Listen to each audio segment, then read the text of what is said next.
Bom, como é que surgiu essa ideia? Uma das nossas maiores preocupações atualmente é conhecer todos os fotoclubes brasileiros, conversar com todos os fotoclubes brasileiros e ver a fotografia de todas as regiões do Brasil.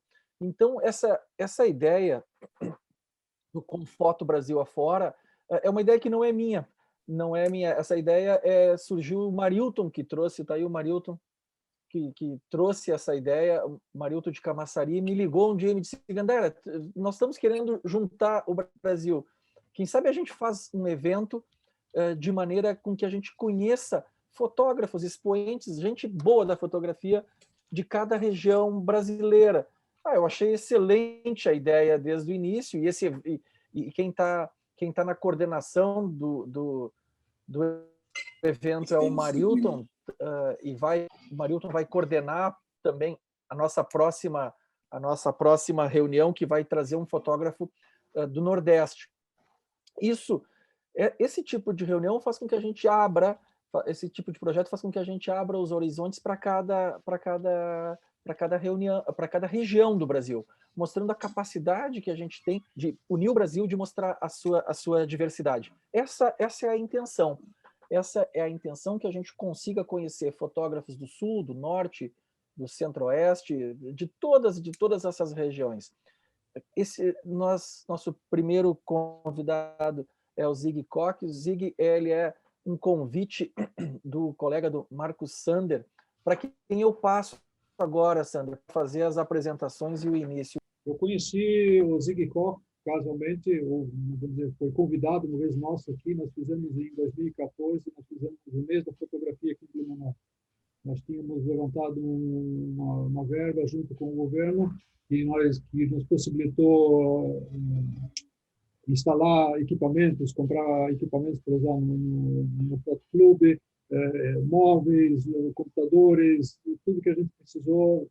E nesse inteirinho a gente fez um mês inteiro de palestras. Veio o Firmo para cá, veio o Zig Koch, fez, além da palestra, fez 2 dias de vivência lá no Spitzkopf, que é uma área verde que nós temos aqui na região, e etc. Então, eu conheci o Zig lá numa oficina dessa. E nessa conversa do Marilton, de trazer pessoas ligadas à fotografia, que já têm uma vivência e uma boa experiência, me surgiu a ideia de convidar o Zig, e esse convite foi feito, ele está aqui hoje. Então, eu vou passar a palavra para o Zig, ele faça a apresentação, porque ele se conhece melhor do que eu. Tá? Então, Zig, por favor, Zig, faça a apresentação sua.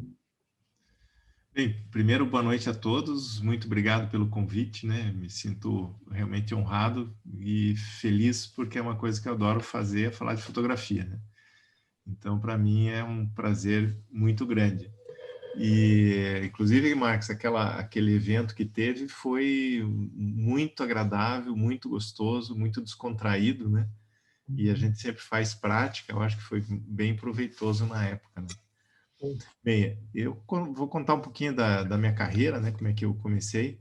Eu sou técnico mecânico industrial, me formei na antiga escola técnica, que não existe mais.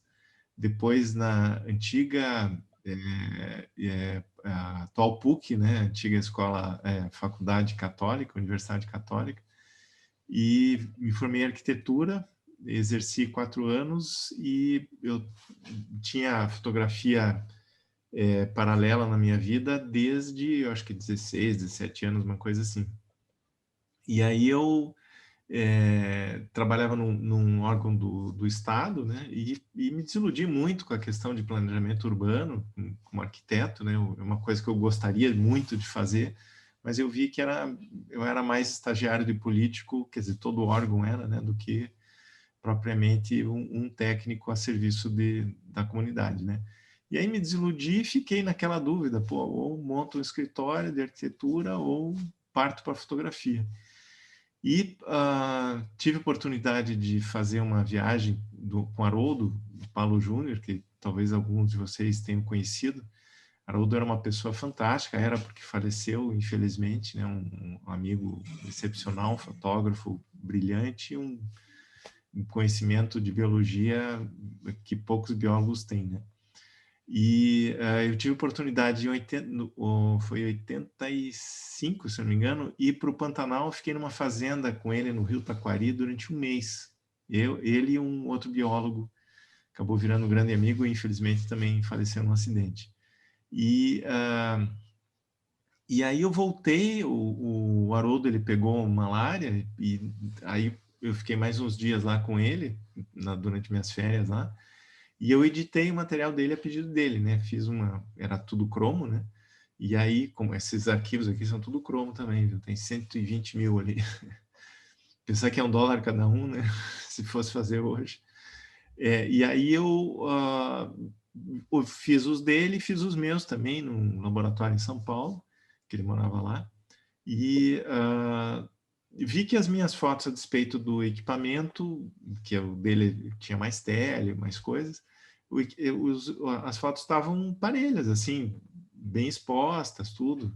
E eu fui como se eu fosse para uma expedição, que de fato foi, né? Então levei um isopor cheio de filme, com gelo, aquelas coisas, não gelo, né? Aqueles que fica gelado.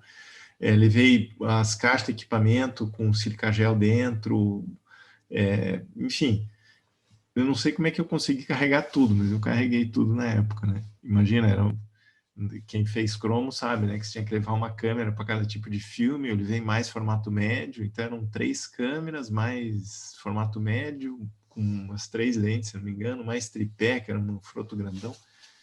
Mas aí eu me animei, né? A convite do próprio Haroldo, eu coloquei minhas fotos num banco de imagens, que eu nem sei se existe ainda, aqui no fotoarquivo do IASA, e ele foi ótimo na época, assim, em todos os sentidos. E eu fiz uma venda interessante lá, que me dava, o salário não era grande coisa, né? Numa época de hiperinflação e tudo, mas me dava um tanto de... Essa venda no fotoarquivo me dava, acho que um mês de salário, e eu fiz mais umas vendas, mais ou menos no mesmo mês, que me dava o equivalente, né, 3 meses de salário. Aí pensei, pô, não é possível que eu não consiga fazer uma venda dessa a cada 3 meses, né? E aí eu pedi demissão, não foi fácil, né, que eu estaria me aposentando hoje. E aí parti para a fotografia, e muito com foco em natureza, mas infelizmente eu não conseguia, e não consigo ainda, me manter só com fotografia de natureza. Então eu faço foto industrial, foto comercial também, muito foto aérea, né? Sempre fiz. Agora com drone fica mais fácil até, né? E aí dentro dessa minha trajetória, né? Sempre trabalhei com vários formatos, né? Então, com 35, formato médio e formato grande também, né? Principalmente para arquitetura na época e tal. Sempre gostei muito de estudar equipamento e técnica de fotografia, né? E comecei a dar aula no final dos anos 80, quando eu ainda era arquiteto, numa escola de arte, Andrade de Lima, e aí era laboratório, aquelas coisas, né? E super gostoso, né? Eu montei vários laboratórios ao longo da minha carreira, inclusive. E aí comecei a dar aula a pedido de cursos de pós-graduação para principalmente comunicação, né? Então na Faculdade de Curitiba, na UP, Universidade Positivo, tiveram mais uma ou duas. E em 2000, uma pessoa que se tornou um grande amigo, o Nilo Biazetto, da Escola Portfólio, me convidou para dar aula regular lá, mas não regular assim toda semana. Então eram cursos especiais, era um curso que o nome era Foco na Natureza. Então era um curso mais ou menos naquele modelo, Marcos, que a gente fez lá, só que mais longo um pouco. Então eram algumas aulas à noite e um final de semana saindo sexta, voltando no domingo. E eu fiz esse modelo durante, sei lá, 10, 15 anos lá, né? E aí, num dado momento, alguns queriam mais teoria e outros queriam mais prática. Aí eu dividi, fiz técnicas avançadas, que era um curso bem mais pesado, assim, do ponto de vista técnico, sempre com prática também, com exercício e tudo mais. E viagens, aí comecei e chamei essas viagens de vivência. Ninguém, na época, pelo menos, eu não soube de ninguém, nenhum fotógrafo que chamasse essas viagens de vivência. Normalmente é expedição, workshop e tal. Mas não é nenhuma coisa nem outra, né? Então eu passei a chamar de vivência. Inclusive vai gente com celular só, né? Que é bem legal também. E aí, durante toda essa minha carreira, eu acabei acumulando muito material, por não fazer só material estritamente comercial, né? E então, eu trabalho com alguns bancos de imagem e tenho o meu próprio banco que chama Natureza Brasileira. Até convido vocês para acessar, né? naturezabrasileira.com.br. E nesse site hoje deve estar com, um site pequeno, deve estar com 11, 12 mil fotos, né, que para banco de imagem não é muita coisa. E o foco principal é livro didático, né? Então, as editoras solicitam as fotos, né? O professor faz o texto, o iconógrafo escolhe as fotos, as opções para ilustrar aquele texto, aí o autor escolhe a foto e se escolher a minha eu vendo, né? Então é meio uma loteria, assim, né, a coisa. Mas uma época funcionou muito bem, né? Mas de uns anos para cá, em função dos planos nacionais de livro didático, há uns 5 anos mais ou menos, o governo não pagava, enfim, e não vamos entrar no mérito dessas coisas, mas caiu muito. Inclusive alguns bancos de imagem chegaram a fechar, né, nesse período de 5 anos para cá. 2 que eu trabalhava fecharam. E só que a gente conseguiu se manter. Inclusive eu troquei a plataforma, tô com uma plataforma mais moderna, tudo. Tá bem bacana, assim, se quem tiver a oportunidade de entrar, depois até comente ali, porque é importante esse retorno para a gente. Então o meu trabalho, eu acabei fatiando ele em 5 áreas, né? Então é banco de imagem, começou com esses arquivos aqui, né, que era físico, então mandava por correio, com recibo, o cara tinha que escanear esse cilindro, scanner cilíndrico, aí devolvia, então era toda uma sessão que hoje não existe mais, né? Você manda tudo por WeTransfer e acabou, no tamanho que o cliente quer e tudo mais, né? E aí bom, então eu tenho banco de imagens, né? Que eu trabalho com o meu e com mais outros bancos. Eu trabalho com serviço fotográfico em si, né? Que uma empresa me contrata para fazer alguma coisa. Mesmo em empresas, eu acabo fazendo a parte também de meio ambiente, né? Não só a parte industrial. Então, tem empresas que eu faço só a parte meio ambiente, tem umas que eu faço só industrial, tem outras que eu faço as duas coisas. E eu trabalho muito para ONGs também. Já trabalhei para o Estado, também para a Agência Nacional de Águas, o Ministério de Meio Ambiente também, né?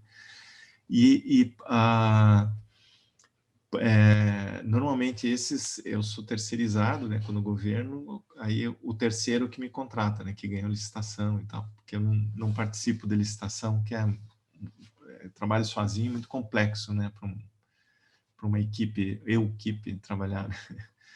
Então acaba a gente focando em outras áreas, né?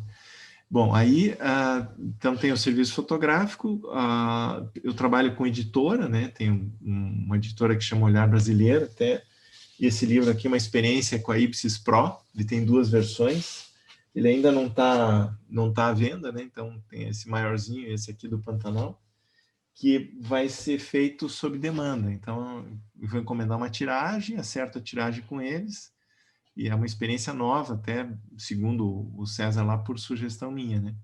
E que eu não me conformava, o Blurb, não sei se vocês já tiveram oportunidade de trabalhar com esses livros de baixa tiragem, que o Blurb foi quem começou no mundo esse esquema de baixa tiragem de livro. Hoje eles, inclusive, vendem na Amazon e tudo mais. E eles, se você faz um livro e quer colocar à venda, deve ter uma avaliação, óbvio, né? Mas é possível. E aqui a Digipix, a Ipsis Pro e outras não tinham esse sistema. E aí eu falei, poxa, muitas vezes, mesmo de um casamento que seja, às vezes os noivos acharam bonito e tal, querem colocar à venda, ou o fotógrafo, né? Enfim, ou se faz uma viagem e tudo mais. E aí eles toparam e tá ainda nos acertos finais, já mudou um pouco o formato e tal, mas vai sair. E então eu tenho outros livros, daí tiragem convencional, né? Estou trabalhando num livro agora que chama Paisagem Paranaense, que vai ser em cima de unidades de conservação, né? A paisagem que era do Paraná em cima das paisagens remanescentes dos parques e em torno, né? Então, com a população, de alguma forma, que está no entorno da unidade, né? A pandemia tem dificultado um pouco, mas estamos trabalhando no projeto, né? E eu faço um calendário também, né? Que é esses calendários que eu faço já há 27 anos, né? O calendário. Então, essa é a 27ª edição, chama Natureza Brasileira também. Bom, então eu falei do banco de imagens, do serviço. Eu faço muito foto para decoração também, né? Em processo fine art e adesivagem. Então, é um negócio bacana, porque alguns arquitetos fazem uns projetos diferentes, assim. Então, o ano passado, eu acabei vendendo 2 fotos, uma para uma jacuzzi. Então, é um espaço com uma jacuzzi e uma das paredes todas eram um rio que eu vendia foto. Então, uma foto ficou bem grande, assim. Então, o rio Ninho de Aquara, que é aqui no Paraná, então com a Serra do Mar no fundo e tal, como se o rio estivesse caindo na jacuzzi, né? E uma outra, que era um lavabo, que todo um lado era um vidro, e dava para uma área de serviço, um corredor de serviço. Aí, pô, imagina o cara no banheiro ali, não pode estar descoberto, né? E eles não queriam simplesmente colocar um vidro jateado ali. Então, eu fiz uma impressão jateada, eu não, né, porque é terceirizado, fiz uma impressão jateada com um pouquinho mais de transparência, mais ou menos de 1,20 m para cima, né? Mas, de qualquer forma, é jateado, né? Então foram umas alternativas bem legais. E fotos convencionais dessas, de fine art, né? Que aí eu imprimo aqui a foto do Alberto, né? Ele é muito técnico, um cara certificado da Canson e tal. Então, recomendo a foto com pH. Quem não tiver um fornecedor dessa área de fine art, eu recomendo. Eles mandam por correio se precisar e tudo, né? Bom, e a última que eu chamo de aperfeiçoamento, né? Que são aulas, agora muito via internet, né? Até tem um curso no próximo dia 10 de composição. Eu fiz semana retrasada, mas aí ficou muita gente de fora. Aliás, desculpe, semana passada. E aí eu acabei repetindo vou repetir o curso, né? Por insistência do pessoal que ficou de fora, né? E também vou fazer um outro curso de astrofotografia daqui a 1 mês e meio, mais ou menos. Então é bem bacana, assim. E é isso, né? Eu acho que sempre gostei de estudar fotografia, né? Não só fotografia, meio ambiente também, e outras coisas, história, algumas coisas de história também. Então, sou curioso por natureza. Gosto de escrever também, né? E estou pegando gosto de falar também. E começando a gravar uns vídeos aí e tal, porque sempre tive dificuldade de trabalhar com essa coisa de vídeo. No começo, aqui a gente é conhecido aqui em Curitiba e tal, então pedem às vezes para dar entrevista. Eu não gostava de dar entrevista, eu ficava assim, pô, mas o trabalho está aí, por que eu preciso falar, né? Quem quiser que veja, né? E hoje, se você não sair falando, você não vende as fotos, né? Então é engraçado. Zig, eu sei que tu tens muitos livros que você editou, inclusive eu tenho um teu aqui que fala sobre Araucária. Eu já tinha te dado mais ou menos um briefing a respeito disso. como é que foi esse projeto? Porque a araucária é uma árvore endêmica brasileira, ela tem, acho que pelo que eu vi no teu livro, são poucos lugares no mundo onde ela está presente, acho que aqui na América do Sul, na Austrália, são os pontos onde é que você encontra araucárias e suas familiares, vamos dizer assim. Né? Mas como é que foi esse projeto? Como é que tu desenvolveu esse projeto até chegar no livro? Você tem alguma imagem que você pode mostrar para nós, alguma coisa assim, ou outras imagens? Tem, bom, vou ter que dar uma procurada aqui, deixa eu ver se tem separado alguma coisa aqui. Projeto de livro, pelo menos para mim, né, sempre foram projetos meio difíceis de realizar do ponto de vista financeiro, né? Então, o primeiro projeto de Florestas com Araucária, que foram 2 edições, né? A primeira edição, eu levei 4 anos depois do primeiro rabisco do projeto, que foi com o Miguel Milano, que era da fundação, ele que fez a Fundação Boticário e tudo mais, né? E aí o Miguel Milano, a gente formatou o projeto e tal, eu apresentei, e o projeto acabou não indo para frente, porque eu não consegui patrocínio. Porque é a parte mais difícil, né? Eu achei que era fácil conseguir e não é, né? Na época. E agora está mais difícil, não por falta de recurso, mas porque as empresas descobriram que elas podem dar dinheiro para elas mesmas, né? Então eles fazem uma fundação e repassam o dinheiro para a fundação e sobra menos dinheiro para projetos que não têm a ver diretamente com a empresa, né? E, bom, mas aí eu formatei o projeto, acabei nesse ínterim casando, né? E, por coincidência, minha esposa é pesquisadora e escritora, né? E ela é repórter, inclusive, da RBS, a Maria Celeste Correia, né? Que ela tinha um cabelinho redondinho, assim, e tal. E aí acabou o projeto sendo com ela, né? Ficou um livro bem conspícuo, vamos dizer assim, bem interessante. E aqui tem algumas, mas não são diretamente do livro, né? Essas aqui são fotos. Aqui eu vou passar geral do arquivo, tá? Porque eu acabei não separando esse tema, né? E o livro, inclusive, a primeira edição foi premiado, tudo, a segunda não, mas a primeira foi. E é um livro, a primeira edição esgotou 5.000 exemplares em 3 anos, né? Essa segunda eram 3.000 exemplares, já tem, acho que 10 anos da edição, né? E justamente a história era contar o seguinte, bom, primeiro, eu moro em Curitiba, né? Sempre tive um envolvimento grande com a araucária.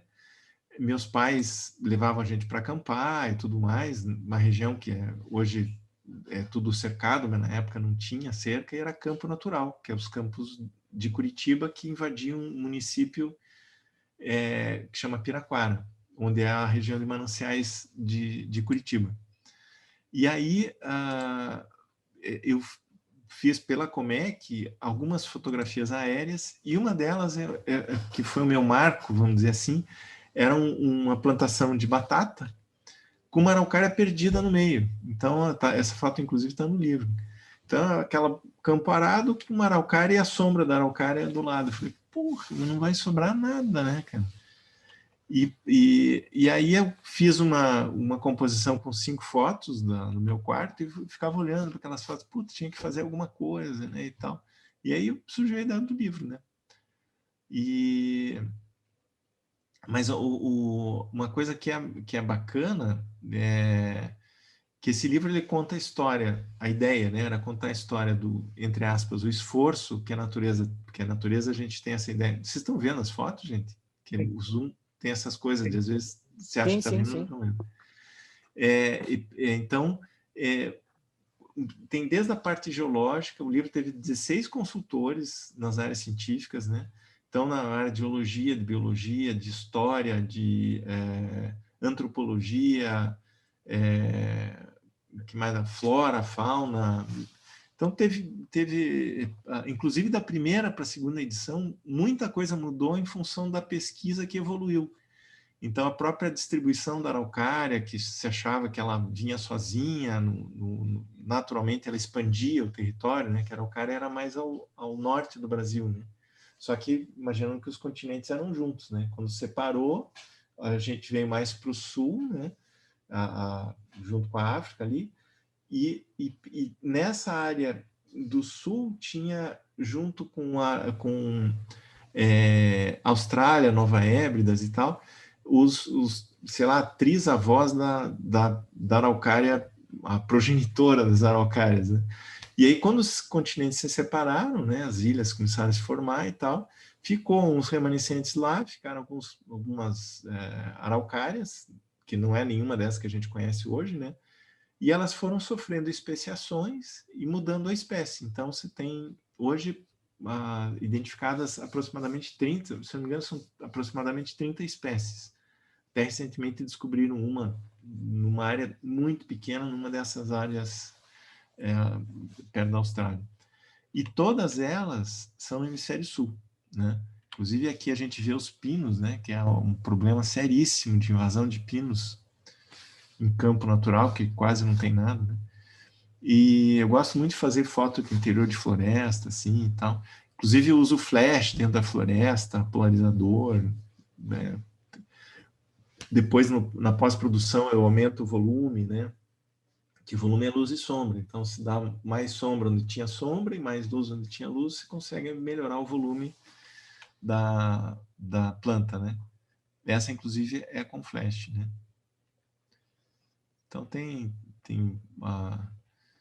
então, esse foi um projeto. Aí eu fiz outros projetos minha mãe aquarela. Ah, sim, tem uma coisa importante que meu pai era piloto, né? E é vivo ainda, mas não voa mais, né? E ele voava teco-teco no começo da carreira dele, e ia para Foz do Iguaçu, partindo de Curitiba, e para Londrina. E se desse pane no avião, diz que não tinha onde descer, fora os campos naturais, né? Que os campos de Guarapuava, de Palmas, os Campos Gerais e os de Curitiba, eram 4 áreas de campo que correspondiam aproximadamente 15% do território do Paraná. Não tinha nada, não tinha um risco de estrada, porque as estradas eram no meio do mato. E se desse pane, indo para Foz, parava em cima de um pinheiro, não ia conseguir descer, e em Foz, em cima de outras árvores, né? Que lá é outro tipo de floresta. E hoje você não sabe mais onde tinha essas araucárias, né? A araucária, ela sobrou área nativa mesmo, aproximadamente 1,5%, 1%. E área, vamos dizer, em estado de restauração e tal, mais ou menos em torno de 10%, né? E esses 1% não estão nesses 10%, né? E são áreas fragmentadas, né? E a fragmentação, ela leva à extinção, né? Porque se não tem mais conexão, começa a ter vamos dizer assim, um decaimento genético, né? Que nem você começar a ter filho pegar os bichos, começar a casar entre primos, irmãos, pai, mãe e tal, vai chegar uma hora, começa a misturar tudo, começa a dar defeito genético, né? E o pior é que a gente está fazendo a mesma coisa, né, com a Amazônia, só que aqui, você veja, a araucária, as florestas com a araucária, elas chegavam a dar, não só de araucária, mais ou menos 520 metros cúbicos por hectare de madeira, se você pegasse uma floresta virgem e deixasse ela, tirasse tudo, né? A Amazônia, em média, é 120 metros cúbicos, uma área muito boa, chega a 200 e picos. Então, a araucária, ela tinha, às vezes, 5 vezes mais madeira do que tem a Amazônia. E a Amazônia, os caras estão entrando com trator, né? Com aqueles correntão, motosserra para todo lado. E aí era na base do machado, né? Então, você vê a diferença. Até brincavam, né? Que o proprietário achava que nunca ia acabar. O de lá também achava que nunca ia acabar, até que os dois se encontravam no meio do caminho, né? Então... E aí o motivo da criação desse projeto foi esse, né? Tentar levantar a lebre. Inclusive no próprio livro, acabei não contando a história do livro, né? Então você começa com a parte geológica, daí vai para a parte a parte da relação da araucária com as outras espécies botânicas, depois com as espécies da fauna, aí com a presença do homem que começa com os índios, depois a chegada do homem branco, né, vamos dizer, que é o início da destruição, e acaba com algumas ponderações, né? Na segunda edição, inclusive com algumas iniciativas de conservação, de criação de parques, e outras iniciativas privadas de conservação, né? Que é um processo que chamavam adoção de áreas, agora é desmatamento evitado. Então, são empresas que pagam para um proprietário não derrubar, mais ou menos isso, né? E são certificados por uma entidade, uma ONG daqui que chama SPVS. Inclusive tem a Guerra do Contestado lá, é bem interessante, com fotos do Claro Jansson, que eu comprei para o livro, né? Então as fotos são todas minhas, com exceção dessas históricas, né? E aí depois a editora, eu fiz um livro, uma apostila sobre aquarela, com a minha mãe, que também foi premiada, ele foi finalista do prêmio Jabuti, desculpe. Depois fiz uma outra para o Museu Paranaense, que vamos dizer assim, é uma história cronológica do Paraná, contada através do acervo do Museu Paranaense, que eu não me conformava e continuo não me conformando. A gente vai em museus aqui e não tem nada. Você vai no museu em qualquer parte do mundo, você acha desde cartão postal, chaveirinho, livro, livreto, livrão, enfim, tudo, né? Aqui você não acha nada. E eu fiz via lei de incentivo municipal e doei para a Associação Amigos do Museu. Infelizmente não usaram adequadamente e saíram dando para todo mundo, né? E era justamente para eles fazerem dinheiro para consertar uma lâmpada, um vazamentozinho que deu, porque cada coisa no estado é muito complicado de se arrumar, né? E você ter um dinheiro sem estar carimbado é mais fácil, né? Para pequenos acertos. E a ideia era, a partir desse livro, fomentar outras coisas para melhorar os produtos, né, do museu, né? Então esse foi um projeto, né? Oi. Dentro dessa ideia, assim, a gente sempre acha, posso me arriscar a dizer que muitas das pessoas que estão te ouvindo agora são pessoas que gostam muito de fotografia de natureza, né? Uhum. Acaba tendo esse sentimento de que ele é um pouco um xamã, assim, ele precisa mostrar para a comunidade o que está acontecendo com a natureza e defender ela a todo pano, né? Tu tem mais trabalhos nessa área? Eu não sei se tu preparou algo do teu trabalho, de outros trabalhos para a gente discutir. Eu separei, deixa eu ver aqui, só que eu vi que estava muito embaixo, né? Deixa eu ver aqui. Eu vou descompartilhar aqui, tá?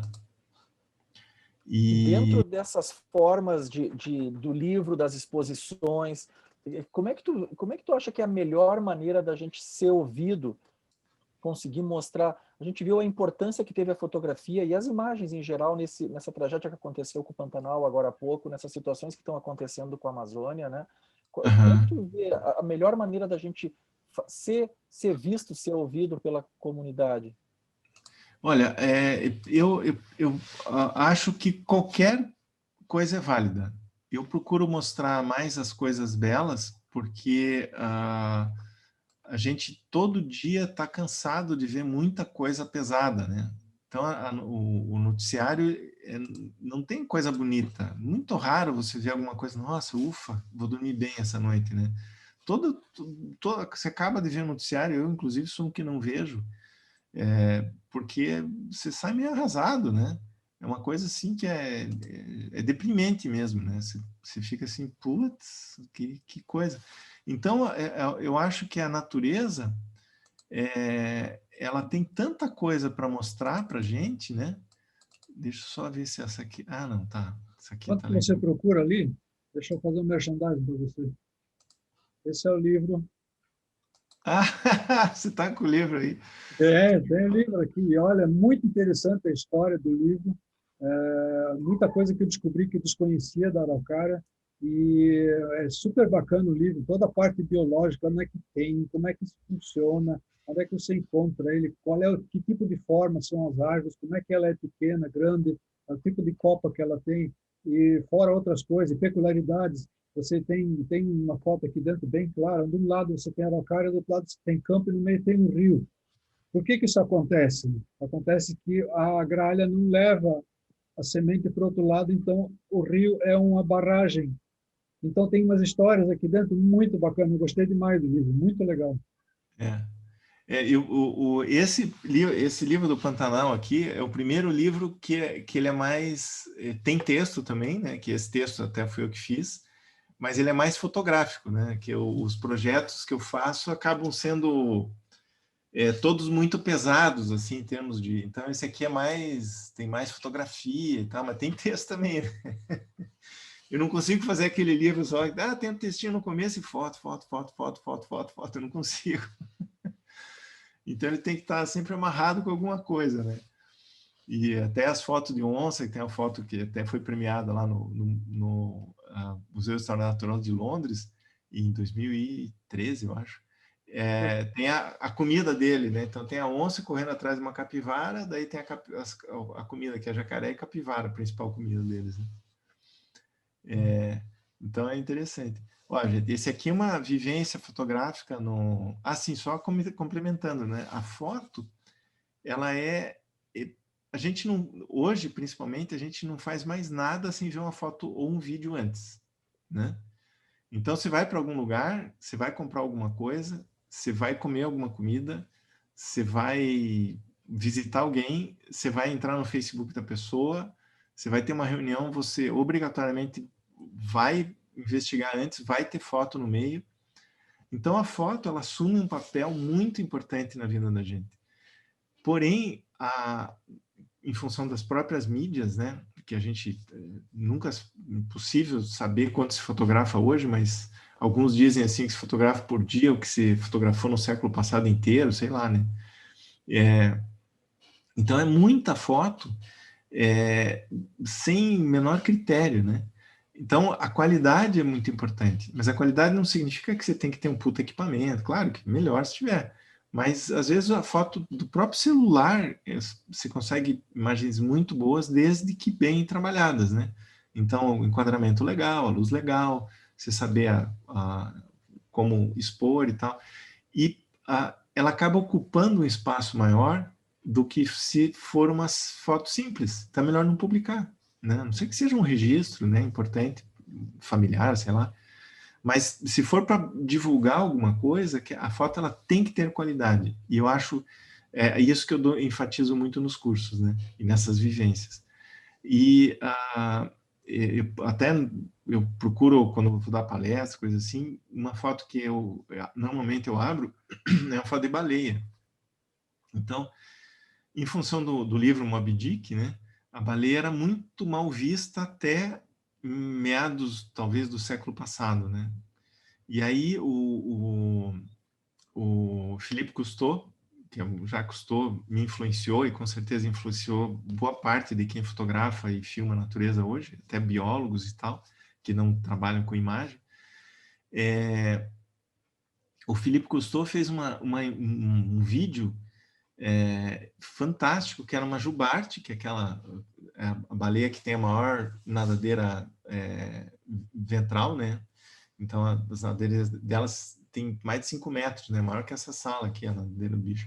E ela veio na direção dele, desviou dele gentilmente, assim, e a cauda, que é uma cauda gigante, do tamanho de um barco pequeno, desviou dele com uma elegância, assim, aquela imagem começou a marcar essa coisa da defesa das baleias. A maioria das pessoas não viu e nem vai ver baleia na vida, né? Apesar de ter roteiros para ver baleia e tal. Mas quantas pessoas não assinariam um abaixo-assinado contra a pesca de baleia? Que, inclusive, o Japão voltou a oficialmente caçar baleia, que para mim é inconcebível. Um país com aquela tecnologia, com aquela cultura milenar que eles têm lá, voltar a caçar baleia, mas enfim. Então, com certeza as pessoas ensinariam. Por quê? Porque viram imagem, né? Então a imagem ela tem um papel muito importante, demais. E é por isso que a gente faz esses livros e tudo mais, tentando enfatizar isso aí, né? Ó, esse aqui é por exemplo, essa foto aqui ela foi finalista daquela Nature's Best, que é uma revista fantástica. Eles têm um concurso lá. E é bacana que eles mandam um certificado e tal, bem legal. E esse aqui é um macaco barrigudo. Isso aqui foi uma expedição que eu fiz com o WWF e vários órgãos estaduais e federais ligados ao meio ambiente, na região do Rio Juruena, que é aquele biquinho do Mato Grosso, né? Então, o Mato Grosso tem duas linhas retas, tem aquele biquinho, um é o Telespires, o rio, né? E outro acabei de falar o nome é o Rio Juruena. Juruena, que eles vão formar pô, deu tilt agora. Mas enfim, a gente chegou aqui. Hã? Acontece. Bom, o cabelo branco às vezes atrapalha a cabeça também. E aí a gente chegou nesse lugar de helicóptero. Era um lugar que tem um cerrado, uma área de cerrado com canela de ema no meio da Amazônia, cara. Canela de ema, não sei se sabe, uma árvore típica, uma planta típica de cerrado. Tem várias espécies, né? Mas ela lembra muito uma canela de ema, por isso o nome. Então ele pousou essa área que era meio limpa, um lugar lindo, lindo. Era o rio Sucunduri. E aí a gente fez o acampamento ali, nesse lugar, acho que eu fiquei 3 noites, não me lembro. E a gente tinha que mandar foto por satélite toda noite, né? Então, uma pessoa do WWF fazia texto e eu fazia as fotos e editava rapidinho, pequenas, né? E mandava por satélite, um equipamento, hoje seria rudimentar, mas na época era uma super tecnologia. Isso já tem alguns anos, né? Então, no dia seguinte, o pessoal sabia onde eu estava, a minha família e tal, que eu não tinha morrido. E o que eu estava fazendo pela descrição do repórter lá do WWF. Então, era uma situação muito legal. E aqui não tinha resgate, né? Putz, se acontecesse alguma coisa, sei lá o que era. Enterrava por lá mesmo. Porque... E é Juruena, que é o outro rio lá. Então, e aí um dos mateiros veio me chamar correndo, tem um grupo de macaco barrigudo aqui e tal. E aí esse macaco estava com várias fêmeas, né, que é o macacão lá, o dono lá do harém dele, com os jovens ainda, né? E aí ele chegava, olhava para mim, isso aqui estava bem na vertical, assim, sei lá, uma árvore alta, devia estar sei lá, uns 20 metros, mais alto que um poste. Eu com uma 200, 400, 4, né? Na época era uma Nikon D2X, que pesa também, né? Então, bem assim, o cara afastando uns galinhos para mim, e o macaco dava umas chacoalhadas, assim, se pensa, puta, vai avançar, né? Daí eu olhava para o lado, putz, não deu certo minha técnica. Aí chacoalhava de novo, porra, não deu certo, o cara não foi embora. E aí uma hora ele pegou, virou as costas, foi embora, e as fêmeas foram também, né? Então é muito, muito, muito legal. E aí tem, putz, Tapajós, falei, Juliana, os dois rios vão formar o Tapajós, né? Então, esse aqui é o que chama de cat, né? O Pospisa lateralis também. Esse aqui é na Patagônia, é o albatroz, é uma ilha que tem o ninhal de albatroz, só que o ninhal está em declínio porque introduziram um animal lá exótico e aí os bichos comem os ovos e os filhotes. E aí eles fazem o ninho, tem a postura, mas os adultos não conseguem ter filhotes novos por causa dessa predação. E infelizmente eles não fazem um trabalho de retirar esses predadores, né? Esse aqui é um nascer do sol, né? Aí a gente em cima de um barco que eu fiz alguns roteiros eu sempre nessas vivências eu tenho parceiros que conhecem bem os roteiros, né? Em alguns eu planejo o roteiro, outros eu divido o roteiro esse parceiro na área de turismo. Esse é um espanhol, fiz vários roteiros com ele, e vários aí na Patagônia, que é bem no sul, aí já é fora do continente, o continente ele acaba, daí tem um monte de ilhas que vai acabar lá em Ushuaia, né? E esse é no meio dessas ilhas, que tem os fiordes, uma coisa linda, linda, linda, com umas geleiras e tal. E isso é bem cedinho, o sol começando a aparecer lá, né? Aí nessas geleiras. E isso é uma vivência muito legal, porque as pessoas, apesar de que quem vai fazer gosta de natureza, né? Mas a pessoa tem uma relação com a natureza completamente diferente, né? E uma coisa que vocês todos fotografam, né? Sabe que fotógrafo é muito chato acompanhar fotógrafo, né? O cara viu a florzinha, fica 15 minutos numa florzinha, pede para segurar o flash, daí muda, e diz, mas a luz agora não tá boa. Fala, porra, meu, você tá 15 minutos fotografando. Nas vivências, o legal é que todo mundo tem esse interesse, né? Então, o cara tá lá parado, fotografando, tá todo mundo, cada um na sua ali, fotografando. Então, é uma condição muito legal para quem gosta de foto, né? Dificilmente vai profissional, aí é mais amador mesmo, né? Se me permite uma observação só, a vivência que você fez aqui em Blumenau também foi assim. A gente foi lá no Spitzkopf e tinha uma área enorme para explorar e a coisa não andava.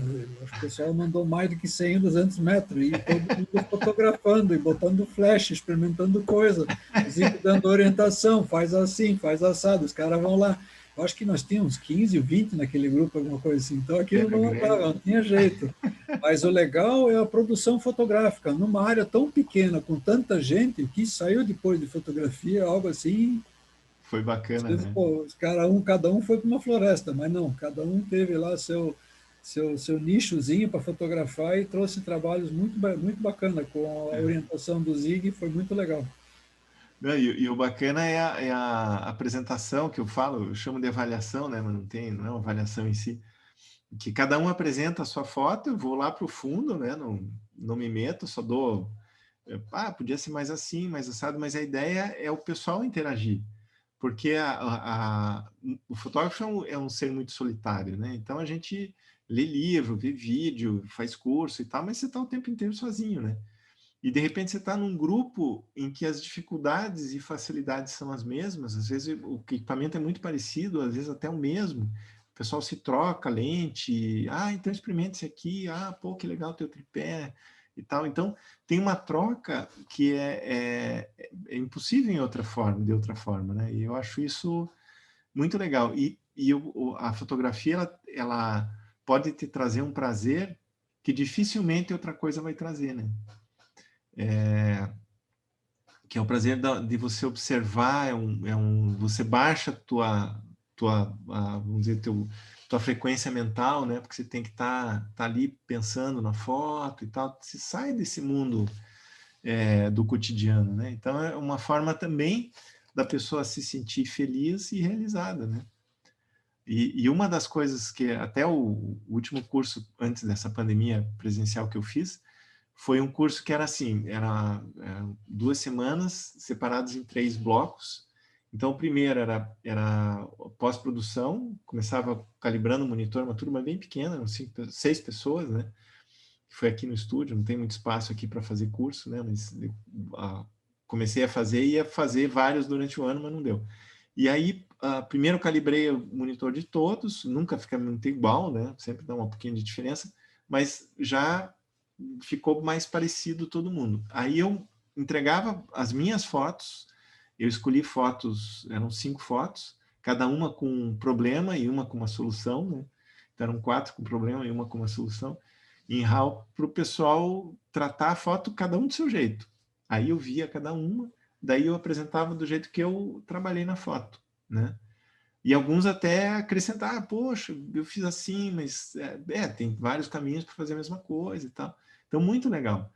E aí a gente partia para uma segunda etapa, depois de a pessoa entender um pouquinho melhor como funcionava, para fazer fotografia fine art. Mas era prático, o cara tinha que fazer mesmo, para pôr numa parede. Então ele mandava a foto do quarto, da sala, seja lá o que for, aqui, daí eu ajudava a escolher e tal.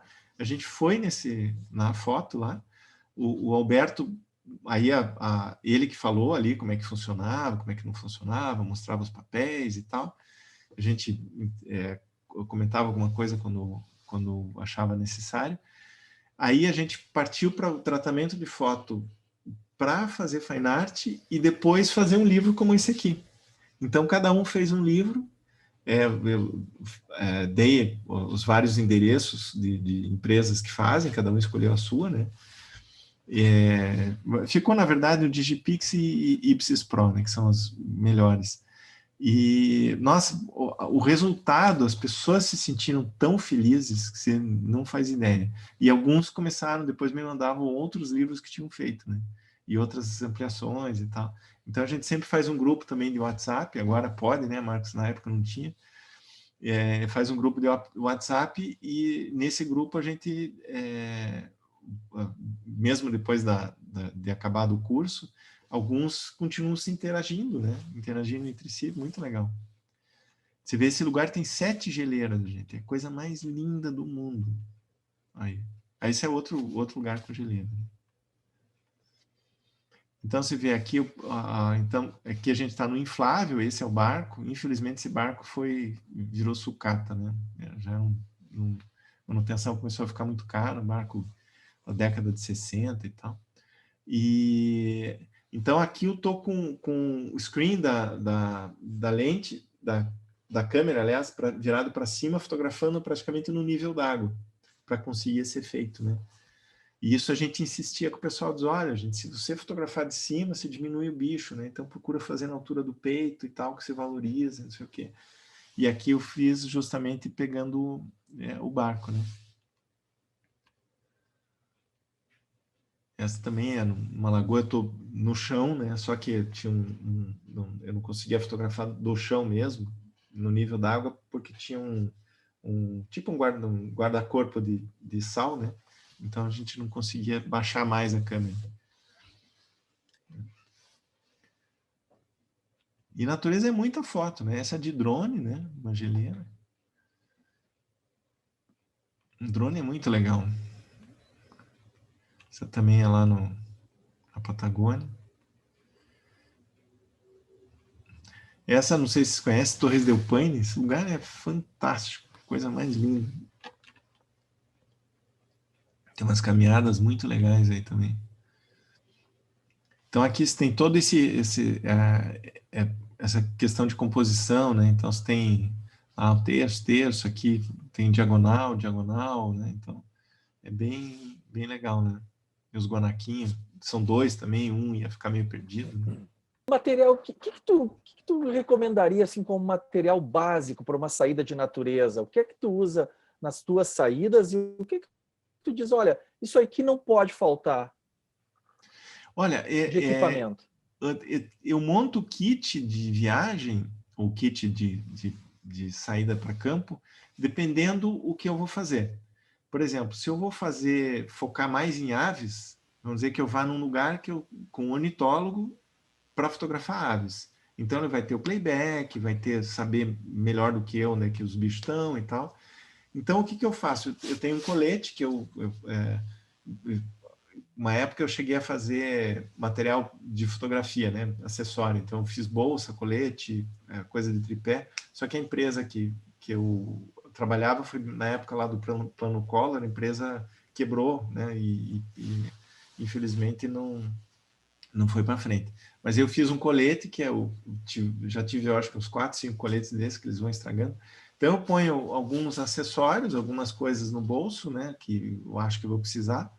Mas de maneira geral, vou levar a tele com um flash, né, às vezes mais de um flash, o tripé. Esse é um kit. Aí vamos dizer que seja uma época de muito fungo, aqueles fungão de várias cores e tal. Aí meu foco é mais macro.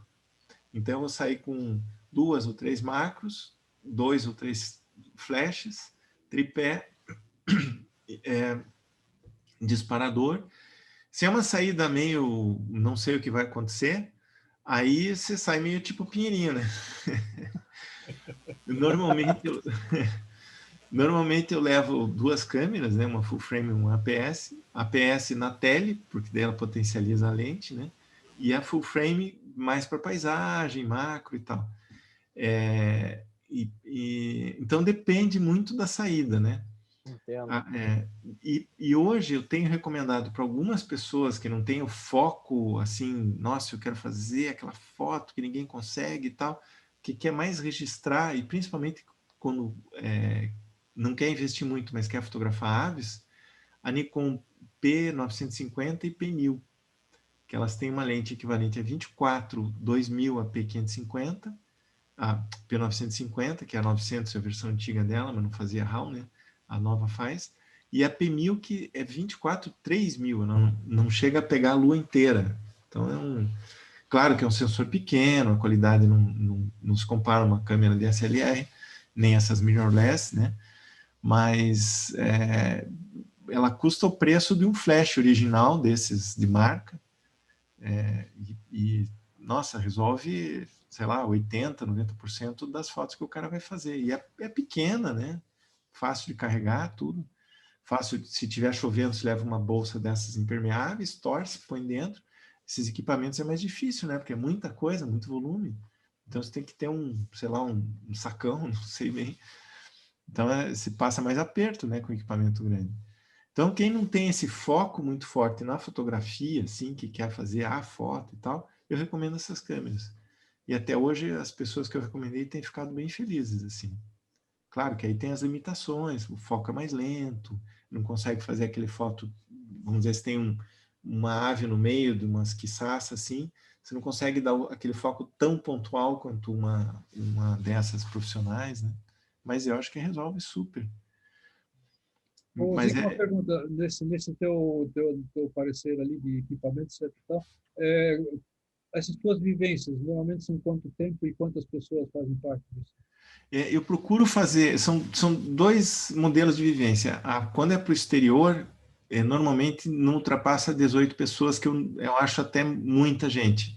Mas é que o custo, tudo, normalmente tem barco envolvido, os roteiros são muito privados, né? Eles não são divididos com outros grupos.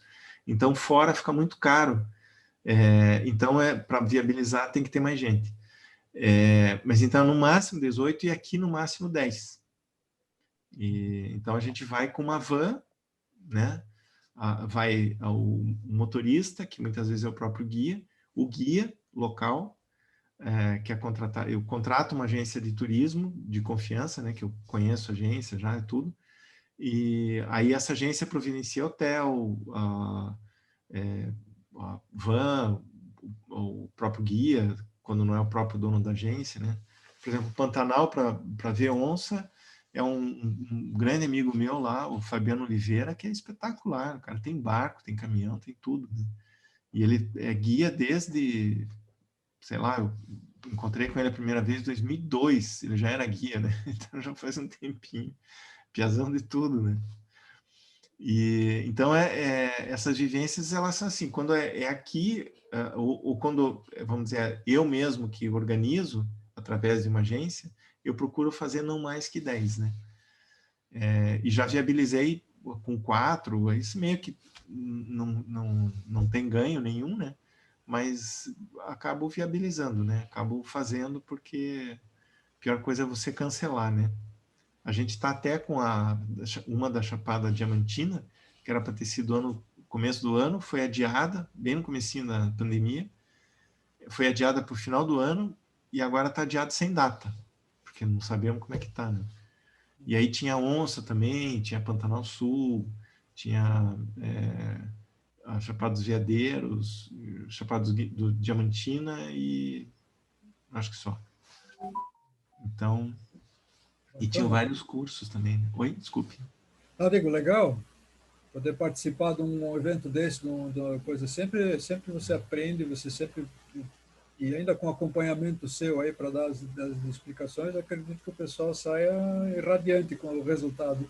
E o bacana é o seguinte, a pessoa, às vezes, ela tem uma câmera boa, mas não tem ideia de como é que funciona, né? E para a pessoa que não está acostumado, você começar a falar abertura, ISO, velocidade, o cara, para a gente que fotografa um dia inteiro, né? Você não entende como é que a pessoa não sabe o que é um ISO, né? Mas realmente é um mundo completamente novo, né? É que nem mostrar contabilidade para mim. Eu falei, pô, não tenho ideia de como é que é esse negócio, né? E é muito legal, é bem bacana. Zig, Oi. e nessas experiências todas que tu tem de fotografia, Brasil e fora, assim, tem algum lugar que te impactou mais? Algum lugar daqueles que tu recomenda, fotograficamente é uma experiência boa? Eu já emendo outra pergunta, e o que tu não fotografou que tu gostaria de fotografar? Putz, aí é difícil, essa segunda. Essa segunda é assim, o mundo é muito grande, né? É difícil. Mas, por exemplo, o Pantanal é um lugar, quem gosta de fauna, não dá para deixar de ir. Eu, da África, eu conheço a África do Sul, tinha um roteiro ano retrasado para a África, não consegui viabilizar, que era para o Quênia, mas não consegui viabilizar, não consegui vender, né? Então, o Pantanal, assim, quem quer fauna, é indispensável. Paisagem, eu acho, tem vários lugares fascinantes de paisagem no Brasil, né? Então, você tem as Chapadas, que são lindas, todas elas. Eu conheço todas, né? Não super bem, mas conheço todas. E aqui no sul, o que vocês têm aí em Santa Catarina, né? Que a região da Serra ali, que pega Rio Grande do Sul, vai São José dos Ausentes, lá até Canela, é espetacular, um negócio indescritivelmente lindo. Antes que o Pinus ataque, né? Porque tem um monte de plantação de pinos lá, a hora que o Pinus começar a dispersar, o campo acabou, né? Mas, por exemplo, você tem o Campo dos Padres, lá em Urubici, que é fantástico, dá umas caminhadas lindas. E a própria Serra do Mar, né? A nossa serra é fantástica. Aqui a gente tem eu estou no Paraná, né? A nossa costa é pequena, né? Porém, ela é muito recortada. Então, a gente tem a parte mais preservada da floresta atlântica, está aqui, sul de São Paulo, norte de Santa Catarina, passando por todo o nosso litoral e vai até Jureia ali, né? E entra um pouquinho para dentro, vai um pouquinho ali para Vale do Ribeira, ali, né? É espetacular, né? A nossa floresta é riquíssima, assim. Para foto você vê uma paisagem dessa aqui, ó. Isso aqui tá pertinho de Curitiba, né? Essa é a ferrovia, essa linha que está É atrás? ferrovia, é. Ferrovia, né? E tem uma caminhada aqui, ó, que esse aqui é o Marumbi, né? Que é uma das montanhas mais lindas aqui que a gente tem. E esse aqui é um morro que é muito fácil de subir.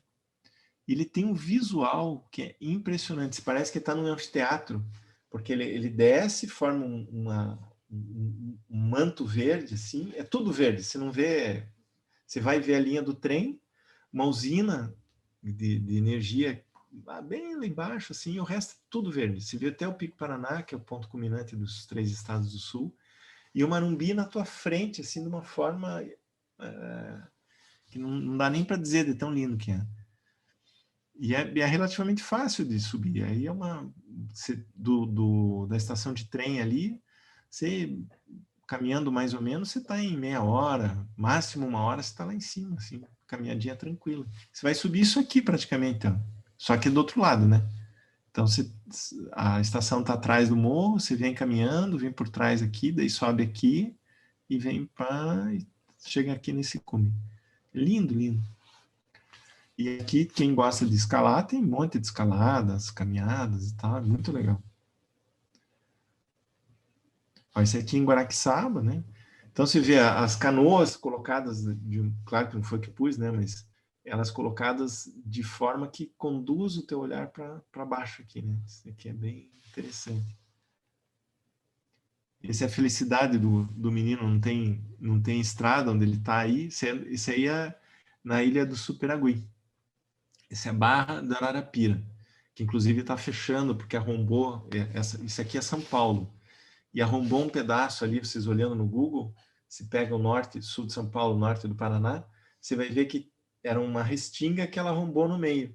E aí aqui está fechando, então eles vão ter que mudar, porque não tem mais saída para o mar, né? Eles têm que sair lá para o outro lado, que bate bem de frente no mar, é perigoso. E aí os meninos fazem aquela brincadeira que a criança faz com o carrinho, eles fazem com o barquinho, né? Aí o menino olhando o barquinho, fazendo onda ali, com cara de feliz, né? Ó, esse aqui é o Pico Paraná. Esse aqui está no museu, no MASP, né? A coleção, está na coleção Pirelli lá. E então, esse aqui é bem finalzinho da tarde, né? Aqui é o Pico Paraná, aqui o Ibitirati. Aqui é o Camapuã. Estou em cima do Camapuã. Aqui, inclusive, para quem um pouquinho de técnica de fotografia, né? Aqui tem um filtro degradê para conseguir equilibrar as luzes, né? É um filtro da Stingray. É muito bom o filtro. Então, ele é um degradê... Não está aqui. É um soft, né? Não é um hard, né? Ele esse eu não lembro, eu acho que é o hard, viu? Hard? Eu acho que aqui dá para ver, ó, tá vendo? Parece que tem sombra. Sim. Eu acho que é o hard mesmo. Aqui era, se eu não me engano, de 2 pontos, né? Tem o de 2 e de 3, o hard e o soft. Então eu tenho 4 filtros, né? E esse aqui era, se eu não me engano, de 2 pontos. Então a luzinha bem lateralzinha assim. Ó, esse é naquele rio Sucunduri. É interessante que as antas esse rio ele vem numa calha de rio, aí ele cai tipo de uma valetona, assim, tudo rocha, né? Cai numa valetona e ele abre um leque como se fosse uma lagoa embaixo, né? Então a água tem muito pouca energia lá embaixo, né? Ela sai, você nem vê o movimento da água. E em cima ela é meio corrideira. E como na Amazônia você tem um período de muita chuva e de não chuva, né? Que não chove, até dizem que, nossa, tem muita água. Não tem muita água. A água é muito mal distribuída ao longo do ano, né? Então tem lugar que seca mesmo, né? Que é o caso aqui. Então você vê essa vegetação, ela é coberta na época de enchente, de cheia, aliás, pela água, e ela vai secando, secando, secando, no final ela só fica nessa calha. E as antas vão pastar no final da tarde, umas folhonas grandes, assim, bem tenrinha, e elas vão pastar lá. E aí eu estava fotografando as antas lá. E aí veio essa anta, você vê, a anta é um bichão pesado e tal. Então, se não fosse essas borboletas aqui, a foto ia ficar pesadona, né? Então, as borboletas dão uma certa leveza nela. E é bem, bem bacana. Vamos aproveitar, Cláudio, tem alguma pergunta ali que o pessoal no chat está fazendo? Ou tem alguma coisa aí que queiram comentar? Alguma pergunta? Eu não estou vendo lá. Estão perguntando qual é a estação de trem daquela penúltima foto. Marumbi. Isso. Marumbi. O trem ele vai parar obrigatoriamente só nessa estação. A litorina ela para uma antes, que não é estação na verdade, que é um lugar que tem uma vista muito bonita do Marumbi, da Serra, da Bahia lá embaixo. A litorina ela para nesse lugar, mas não para no Marumbi, né? O trem ele não para no Nossa Senhora do Cadeado, que é esse lugar dessa vista, e para no Marumbi. Então, se pegar o trem, ele obrigatoriamente vai parar no Marumbi. Se pegar a litorina, ele não vai parar no Marumbi. Você pode ir a pé também, se deixa o carro, se vem por Porto de Cima, desce a Graciosa ou vem pela 277, a da Graciosa é mais bonita, né? Aí você sobe até uma casa do IAT, que é o IAT, é o Instituto Ambiental de Terras, que mudou o nome, antes era IAP, né? E deixa o carro ali, você vai caminhar por uma trilhazinha muito bonita e você vai chegar no Marumbi, por essa trilha. Também dá para fazer, que é muito lindo, você vai pelo meio do mato ali, muito lindo. E teve um senhor que morava lá, que era o Antoninho Palmiteiro. Ele vendia palmitos no mercado aqui, no tempo que ele era mais jovem. E ele calçou todos os caminhos do Manumbi sozinho. Então, com pedra mesmo, ele calçou todo esse caminho de acesso ali do Engenheiro Lang, que é a estação de baixo, porque o trem ele tem que ter um grade de descida muito baixinho, assim, né? Então, ele passa no Manumbi, vai lá longe, faz uma curva enorme, passa de novo, vai lá longe para ir na outra estação. Então, se você tiver bonde físico, quando o trem está subindo, que ele é mais lento, e você for correndo, você chega no Manumbi antes que o trem, porque ele andou vários quilômetros e você andou bem menos, né? Mas tem que estar bom, né? Senão você não consegue alcançar ele. Ô, Zig, aqui é Paulo Guerra perguntando. Quando você disse a respeito do Quênia que não deu certo, eu acho que o Quênia, a Tanzânia, deve ser o sonho de muitos fotógrafos de natureza, né? Ou de fotógrafos, né? Também, né? Em geral. A inviabilidade foi devido ao valor, ou isso que não formou o grupo? É meio um mistério, porque o grupo, tem grupos que, por exemplo, você pega a Aurora Boreal, é caríssimo, né? É Noruega, a gente vai para o norte da Noruega, depois de Alta, se olhar no mapa, a Alta ela já está no Círculo Polar. Então, lá longe mesmo, né? O pessoal às vezes vai uma semana antes para conhecer um lugar e tal, e na volta fica mais uma semana. Então o cara passa às vezes um mês viajando na Noruega, que é caríssimo. Então o valor não é o problema, eu não sei o que foi.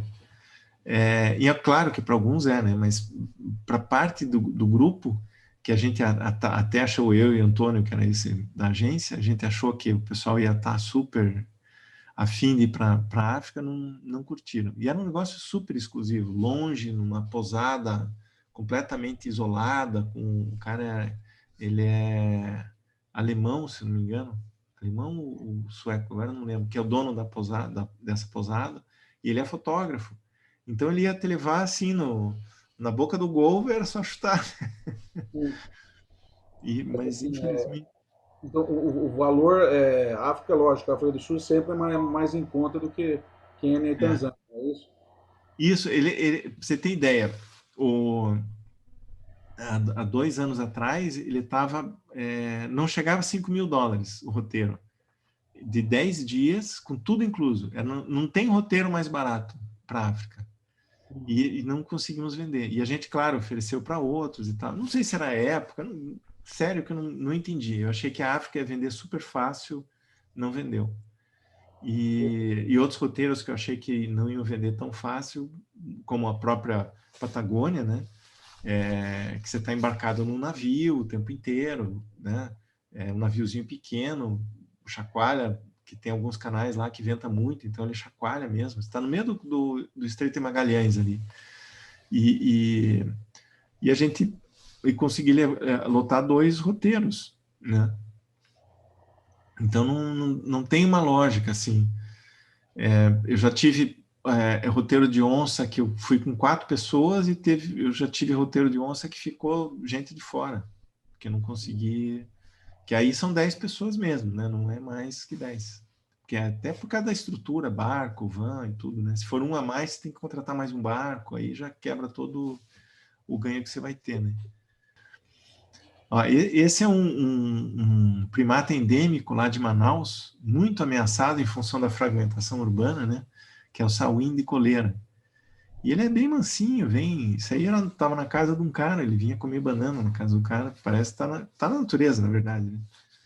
E aqui é com uma 70-200-2.8 com um flash mais fraquinho, que é um problema, né, esse tipo de foto, até eu apresento muito ela em aula, porque você tem uma área branca, muito branca, e uma área preta, muito preta.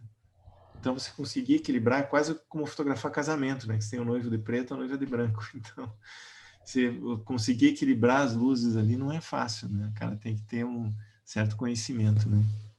Melhor é fazer um break, aí, tirar 3 fotos e depois fazer uma montagem. Mas como é que você vai fazer 3 fotos? Esse bicho é muito ativo. Né? Às vezes, justamente pelo fato de ser um sagui que não para quieto um segundo, fazer bem jeito, né? Que nem noivo, né? Noivo e noiva ali que tá. Esse aqui é no Pantanal, numa dessas de onça, né? Que eu já. O Pantanal tem roteiro que eu faço com onça, tem roteiro que eu faço sem onça. Pantanal Sul também, né? Então, esse aqui é no norte, né? Na Transpantaneira. E esse lugar é um lugar que ia tamanduá sempre. O dono da pousada, Pouso Alegre, a pousada, cara fantástico. Ele pegou esse filhotinho, era órfão, né? Não achou a mãe. Então ele tratava na mamadeira, o bicho vinha, era solto, né? Mas ele vinha toda noite, porque é o lugar que ele conhecia, né?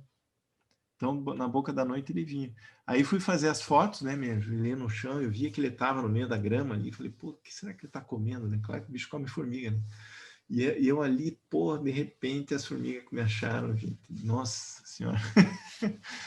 Mas não estava num formigueiro, né? Um lugar que, sei lá onde as formigas, por que elas estavam espalhadas assim, um matinho meio alto assim. E eu me joguei no chão, né? Para fazer uma foto mais baixa, assim. Essa foto aí você usou flash, né? Usei um flechinho, flechinho mais baixo também, mais fraquinho, né? E até aqui dá para ver bem o flash, né? Então, ó, esse é o macaco-aranha de testa branca. Esse é endêmico ali da região norte do Mato Grosso. Essa é numa pousada quem tiver oportunidade, vá. Ele chama Cristalino. Só que é cara para dedéu. Fica em Alta Floresta, e a dona, que é a Vitória, o pai dela foi o que loteou a região. Eles ganhavam, compravam, não sei bem como é que era do governo, e loteavam para ocupar, enfim, a Amazônia lá, né? E é assim, terra arrasada, né? A terra que tem valor é a terra que não tem árvore. Então, corta tudo, vamos asfaltar e plantar árvore do jeito que a gente quiser. E ela deixou um remanescente na cidade de alguns hectares, que tinha arpia lá, eu cheguei a fotografar as arpias lá, eu não sei se voltaram, e ela ficou com uma área que você tem que atravessar o rio Juruena, desculpe, o rio Telespires, que até tem uma barragem que a Copel que fez para baixo, não sei se chegou a influenciar a pousada dela, e ela preservou toda essa área, que ela é contígua com um parque estadual. Então, junto com a RPPN dela, que é a Reserva Particular de Patrimônio Natural, né, tem uma área gigante, assim, que ela preservou, somada com essa do parque, né? E lá ocorrem esses macacos. O lugar é lindo, a filha dela é arquiteta, fez uma obra assim com madeira espetacular, um serviço de primeiríssima. Tem 2 torres de 50 metros que você vai ver o sol nascer em cima da torre, um negócio espetacular. Quem puder, vai, Cristalino. Ela é Cristalino Lodge. Quem quiser pesquisar aí, vale a pena. Essa aqui em Curitiba, na área de um amigo meu, que ele tem uma RPPN M, né, que é municipal, e ele dá comida para os bichos, ele é todo inventivo, a casa dele é diferente, uma casa meio redonda, fatiada, assim, linda, linda casa.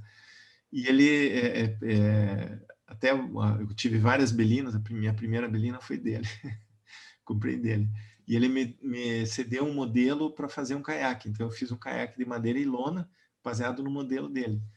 Isso há muito tempo atrás, né? E ele fez um negócio, uma gambiarra lá, para alimentar os pássaros. Então é um braço que parece uma mão assim, né? Que ele põe as bananas, ele tem um copinho para as bananas assim de arame que ele fez, e o braço é móvel, né? Então ele carrega as bananas lá e põe para lá. Diz que ele gasta por ano 2 toneladas de banana para os pássaros, né?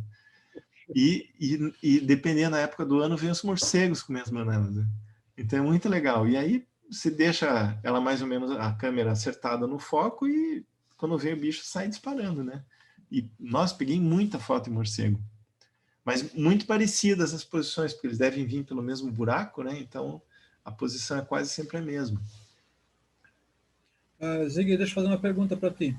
Oi. Fora essa bicharada toda aí, eu acho que eu vi, não sei se foi no teu Facebook, tu fizesse alguma vivência ali em Vila Velha com fotografia de astrofotografia? Sim, Fez eu isso? vou fazer esse curso de astrofotografia daqui um mês e pouco, Aham. dia 25 do mês que vem, se não me engano, e a prática é para ser lá, Lá em Vila Velha. né? Lá em Vila Velha. E aí, por causa do Covid, a gente tem um acerto lá com o parque, né, que agora, inclusive, a exploração é privada. Eles deixam a gente entrar, a gente paga o guia, né? E fica o tempo que quiser. Então, a ideia é chegar no final da tarde, ou no meio da tarde, fotografar os arenitos de dia e tal, circular para conhecer, não sei o quê. E aí, escolher o lugar para fazer as fotos. Aí tem os aplicativos, né? Que a gente vai saber onde está a, a, Ela, a, a Via Láctea, enfim, né? E aí vai fazer lá, cada um vai com o seu carro, então não tem problema de contaminação, né? Procura manter uma distância e tal, todo mundo de máscara, não sei o quê. Então a gente pretende fazer essa saída, a parte prática do curso, que não está embutida no curso, porque nem todo mundo vai fazer os dois, né? Tem gente, inclusive, de fora. Esse curso que eu dei semana passada, tinha gente do Canadá, de vários estados aqui do Brasil também, né? Também a turma é pequena, não gosto de fazer turma grande, né? a pergunta é o seguinte, quando eu vi essas fotos, eu disse, poxa, eu passei lá já, eu conheço Vila Velha quando eu fui a Londrina na Bienal de Cor em 92, 93, por aí, alguma coisa. Depois fui em 95, acho que foi a última vez que eu passei por lá. Inclusive, eu fotografei Vila Velha com a 6x7. E quando eu vi Olha só. aquela foto, eu pensei, poxa, mas aquilo lá é área pública. Como é que o cara consegue entrar lá de noite? Os caras fecham às 6 horas da tarde e não querem nem conversa. Então, se é privado, fica mais fácil. Tu conversa com os caras lá e aí dá autorização especial. Né? Não, mas quando era do Estado, ainda se conversava com o pessoal, eles deixavam. É? Tinha que pagar uma taxa e tal, não sei o Sim. quê, mas vamos dizer assim, oficialmente não pode, mas você conversa, é um grupo especial, porque o que eles não querem é aquele turismo aberto à noite. Certo. Então, vai um guia, que é um guia certificado por eles, né? E esse guia conduz as pessoas, então o pessoal não vai ficar solto, né? Certo. Então, Tu tens alguma foto lá ainda para mostrar desse evento? aqui não sei se está separada, viu? Deixa eu ver aqui, só vou... Porque eu achei muito massa aquelas fotos lá. Agora que aqui não vou ter... Opa, eu tenho que estar procurando aí no Eu esquema. pego depois ela. Essa aí Eu que tenho foi aquelas premiada. perguntas clássicas. Que linda foto essa, hein? Pobre essa foto foi premiada lá em Londres, no Museu de Arte de História Natural. Isso, exatamente, que é aquele É Wildlife sua? Photographer of the Year, né? E agora fica Aham. aquela pergunta, respondam, pegou ou não pegou? Tcharam! Mas pelo olhar da onça estava focado, hein? Nossa, Tava, é tá. impressionante, né? Olha, a experiência que eu tenho com o Pantanal lá, eu já vi onça caçando muita capivara, mas nunca vi nenhuma pegando. Eu acho que não pegou. Não pegou. Não pegou, não. Que bicho esperto que é a capivara, né? Ela... Esse aqui foi bacana, porque a gente pegou, começou a seguir essa onça no nascer do sol. Quem foi para o Pantanal sabe como é que é. Você pega o barco, sai no rio lá, Cuiabá, e nos afluentes lá, e achou a onça, você vai seguindo a onça até ou ela sair no mato, ou cansar de tanto fotografar, porque às vezes ela deita e dorme, né? Então, e aí essa aí, como era o começo de dia e tal, ela levantou, fiz um monte de foto dela, as fotos super bonitas, com uma postura, ela com aquela orelha baixinha, assim, que gato faz, né, quando tá querendo caçar. E aí, de repente, ela sumiu atrás de um barranco, assim, com essa vegetação. Falei, bom, vamos descer o rio, né, só estávamos nós. E aí, de repente, a gente achou essa praia com uma capivara, que estava longe do mato, assim. Falei, putz, joga a poita aqui, vamos esperar, né. Daí regulei a câmera e fiquei meio a postos, assim, né. Aí, de repente, deu uns 15 minutos, mais ou menos, veio a onça. E a onça veio subiando quase, né?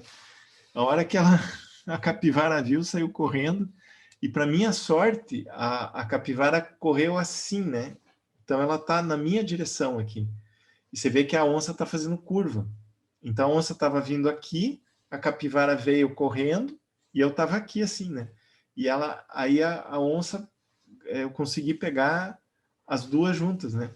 Eu levei 2 anos para colocar ela em concurso, porque eu fiquei assim, putz, cortou a pata no bicho.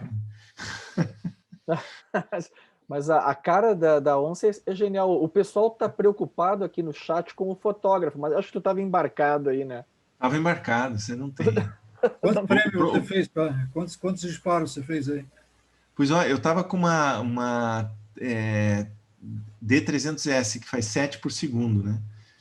Não sei se deu 7 fotos. E eu casquei o dedo, né? Fui até ela frear, assim, aí a câmera perdeu o foco uma hora, né? E essa da freada foi uma pena, porque ela arrastou mesmo, assim, na areia. Freou como, sabe o olhar dela baixo, assim, a cara meio de mau humor, assim. A- a- É impressionante em fração de segundo a mudança da feição da onça, assim. Nas fotos você percebe bem. Quem é que comentou uma vez que quando fotografa a onça e ela boceja, aí você tem que estar preparado para fotografar? Porque depois É que que ela dá boceja, tem aquela. cara bonita. Dá a impressão que ela tá fazendo um esturro, uma coisa, mas quando ela tá brava, ela é diferente, porque ela, quando tá bocejando, é que nem a gente, né?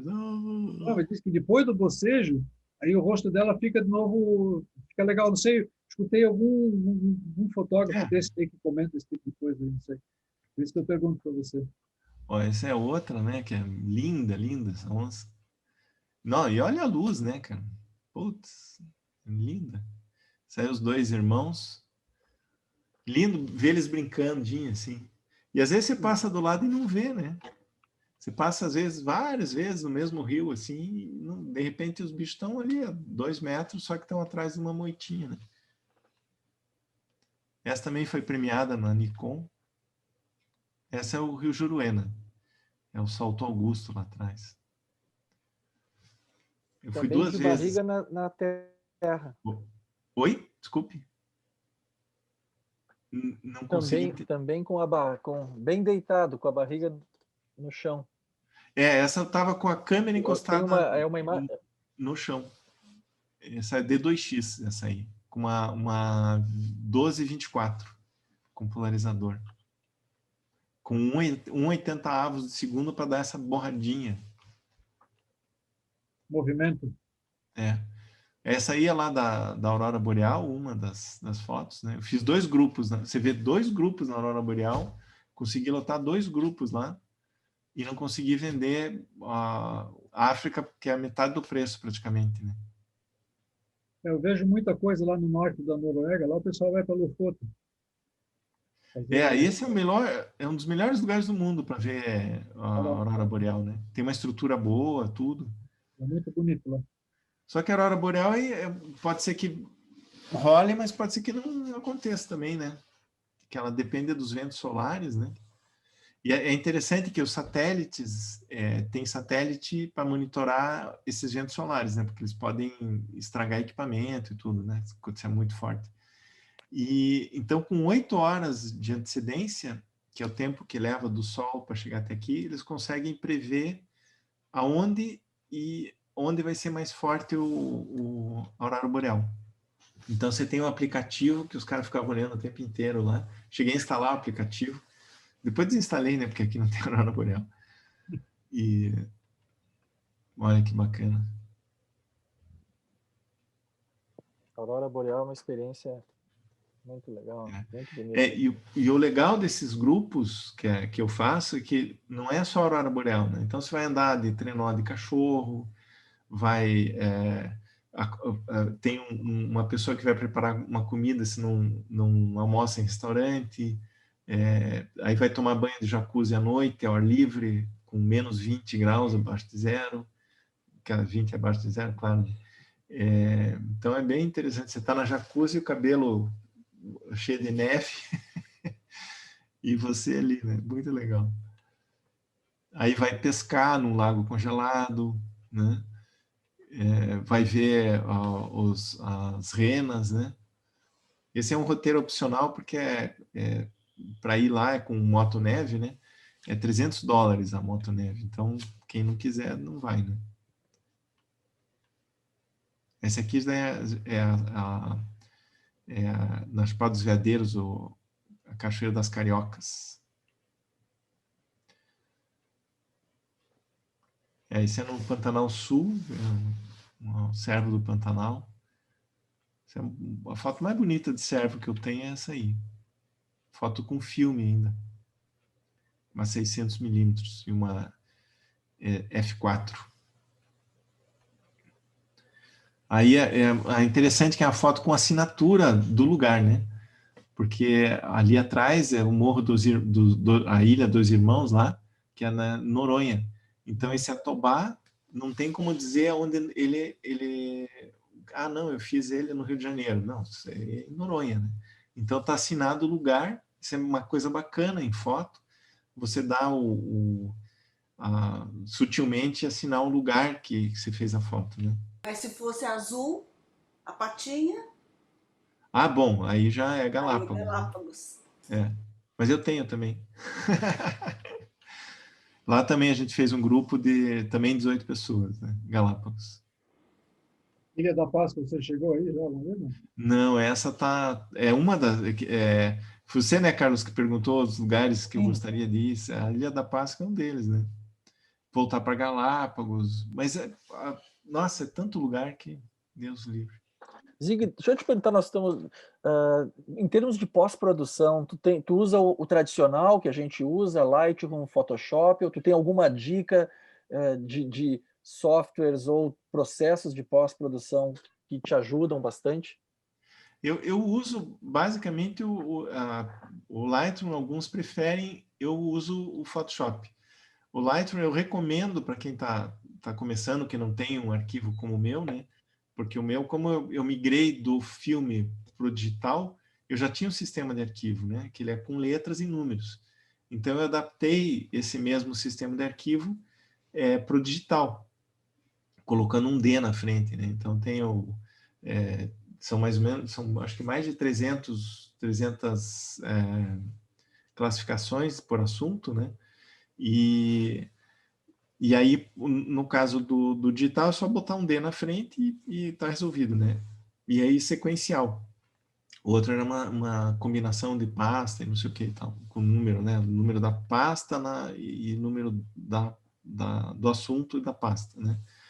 E eu uso basicamente o Photoshop, né? Eu acho o Lightroom, por aquele sistema dele, você ficar preso nele, né? Então, tudo que você fizer que não for através dele, ele não vai reconhecer, né? Então, ele vai se perder. O AC/DC, que não é da banda, né? O programa que é o que eu estou usando, inclusive, aqui, eu acho o programa para tratamento de imagem e visualização fantástico. Essa aqui é em Lages, né? E essa aqui no deserto do Atacama, que eu fiz vivência lá já, né? Fiz na Bolívia, na Argentina e no Chile. Vocês entenderam que ele deixou as melhores pro final, né? Pô, você não estava gostando das outras, então? Não, é que essas daqui estão me impressionando. Olha aqui, ó. Essa aqui que eu entreguei a semana passada, foi impressa em 1,5 metro por 1 metro. Então você vê aqui um cometa, né? Bem legal. Ô Zig, eu tenho que te contar um negócio. Na hora que estava passando o morcego, aqui, a hora que estava aqui no meu monitor, grandão, entrou um morcego no meu escritório. Ele passou... Sério? Você saiu do vídeo? Só que eu moro aqui no condomínio que é cheio de bicho. E entrou aqui, eu levei um baita de um susto. Só dei conta de pegar o celular e fazer uma foto borrada com ele, porque... Mas fez a foto. Não, bem mal feito. O escritório tá focado, é ele que tá borrado, entendeu? Mas foi na hora do teu morcego, viu? Não, mas é coincidência ao extremo, né? Não. Ó, essa aqui é iluminada com luz do celular, não? Nós temos um grupinho aqui no nosso fotoclube que a gente chama de astrofotografia. É uma meia dúzia aí.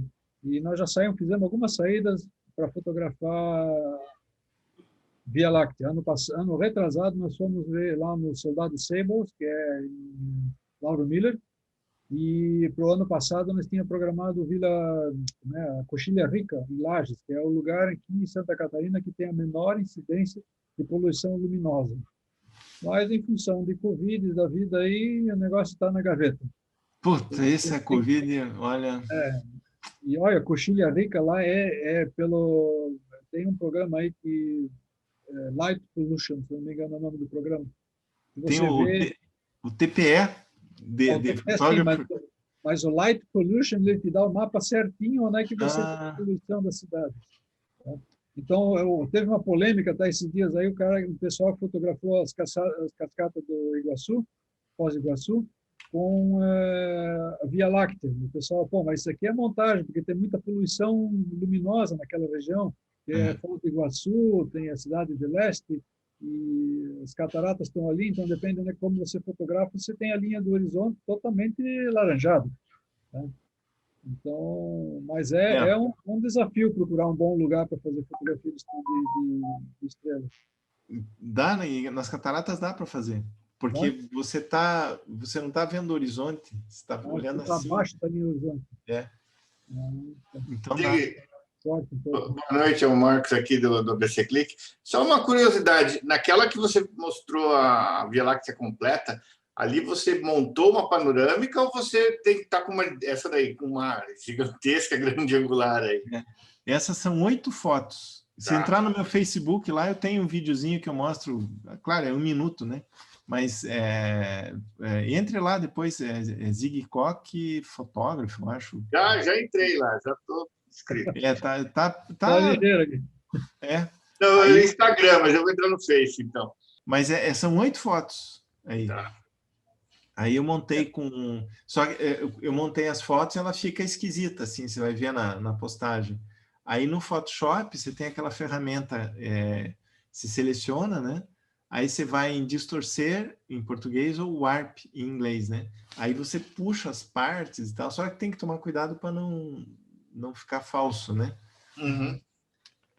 Diz uma coisa, aquela estrela que está na linha do horizonte, do lado esquerdo da foto lá, isso é o quê? Mercúrio, Vênus, Marte... Poxa, esse aqui, no curso que eu dou de astrofotografia, vai um astrônomo, que é professor Almauri. Então, a primeira aula, a aula inaugural, é com ele. Então, ele explica tudo, e essa é uma foto que eu mostro, ele fala o que é. Ele não lembra o que ele falou, sério mesmo.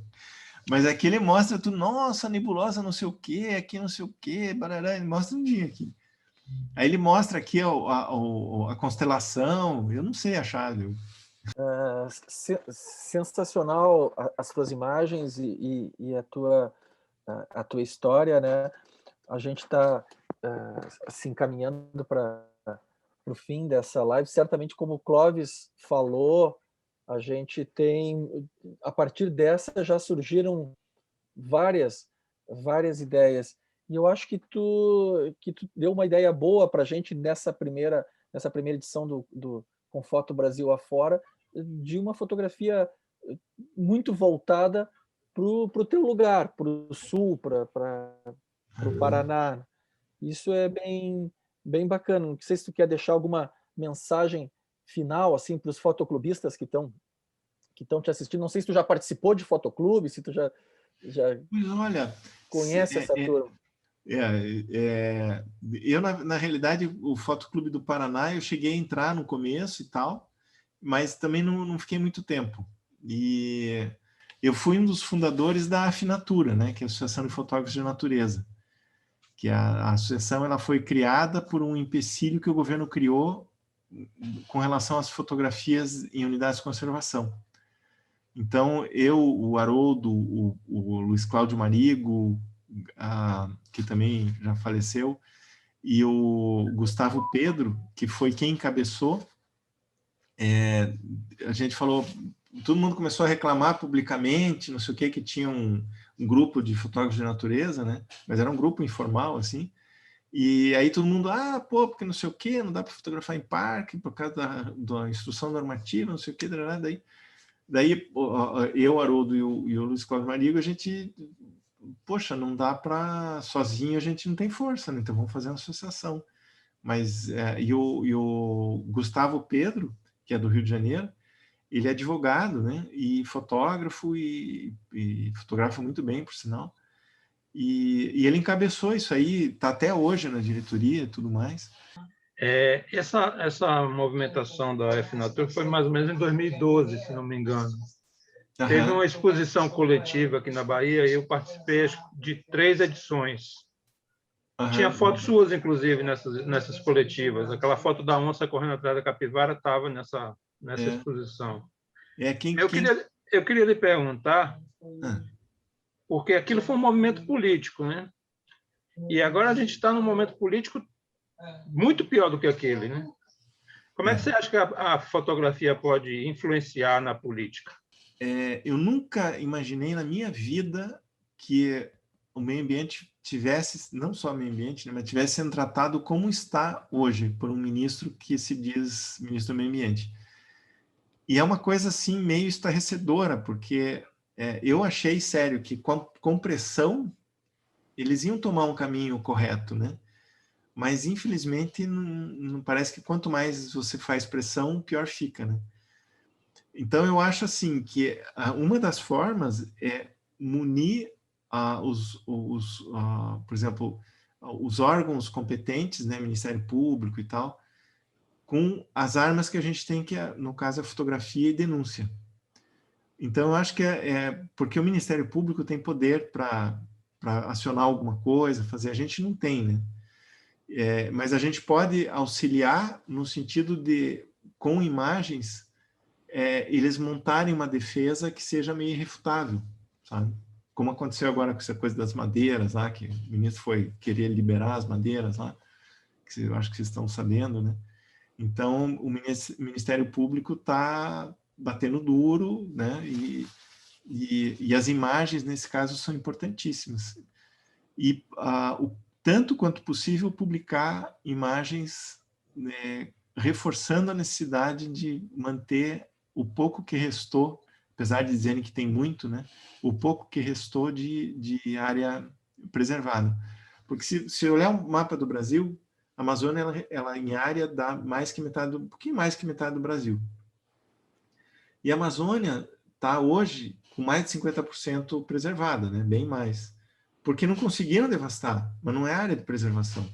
Então, dizem, não, nós preservamos coisa nenhuma. E a parte sudeste, sul, sudoeste, toda está detonada, né?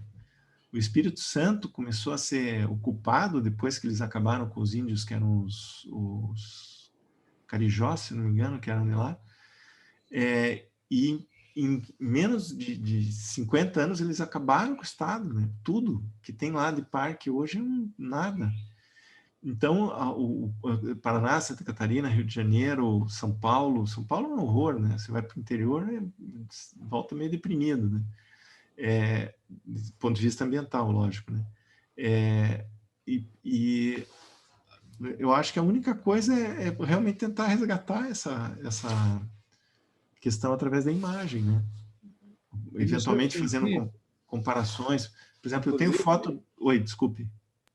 Não, só para comparar esse negócio de reflorestamento, eu me surpreendi quando eu estive em Londrina, quando vi as fotografias da época da criação da cidade de Londrina, as casinhas desse tamanho comparada com as árvores que eram enormes. E não tem nada, hoje é só campo ali. Não sobrou absolutamente nada. O Cerrado, lá no Mato Grosso, que tem lugar no Mato Grosso, Bahia, aquilo é um chapadão, né? Os caras plantam sem deixar um pau de pele. Tem um conhecido que ele é da região ali da Chapada dos Guimarães, e o Chapada dos Guimarães, fora o parque, eles arrasaram de correntão, né? Então eles passavam o correntão, faziam aquelas leiras e tacavam fogo no ano seguinte, né? E o cara ia lá pegar as árvores que estavam derrubadas para fazer coisas assim, mesa, cadeira, sei lá. E os caras, não, leva embora. Ele pegava um caminhãozinho, enchia de madeira, mas que não era nada, assim, era um cisco, né? O que ele conseguia levar. E madeiras assim que levam, sei lá, centenas de anos para ficar do jeito que estavam, né? Eu acho assim, a fotografia, para mim, ela é muito importante porque ela, além do meu ganha-pão, é uma forma de expressão, né? A fotografia, ela é comunicação. Então, essa pergunta do o que fazer para divulgar, ela é comunicação. Então, é conseguir, tem os dois lados, né? Você conseguir divulgar o que te interessa de uma forma coerente, que no caso é o meio ambiente, né? Que a gente estava conversando sobre isso. E outra coisa é a questão da felicidade pessoal. Eu acho que ela aquieta o coração. Eu já tive relatos assim de pessoas acidentadas que ficaram olhando matéria que eu fiz em revista e tal, durante meses. E aí, você gostou do texto? Não li o texto. A pessoa ficava olhando as fotos, porque aquilo trazia um paz para ela. Então, a foto ela tem esse poder que muitas vezes o próprio vídeo não tem, né?